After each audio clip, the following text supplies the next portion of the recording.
ಜಗದ ಸೃಷ್ಟಿಯಲ್ಲಿ ಎಲ್ಲೋ ಲೋಪವುಂಟು, ಸುಖವ ಹಂಚುವಲ್ಲಿ ಏನೋ ದೋಷವುಂಟು. ದಣಿಯೋನು ದಣಿಯೇ ಆಗಿಲ್ಲ, ಆಳೋನು ಆಳುವಾಗಿಲ್ಲ.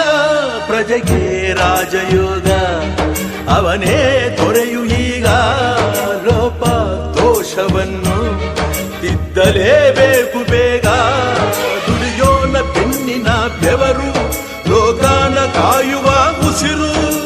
ರೈತ ನೀನೇ ಸಿಂಹ, ರೈತ ನೀನೇ ಸಿಂಹ, ರೈತ ನೀನೇ ಸಿಂಹ ಎಂದ ಬರಹ ಬದಲಿಸಿ ಬ್ರಹ್ಮ. ರೈತ ರೈತ ರೈತ ಅನ್ನ ಕೊಡುವ ದಾತ. ಜೀತ ಜೀತ ಜೀತ ದೊರೆಗಳು ಬೆಳೆಸಿ ಭೂತ. ಬೇಲಿಯ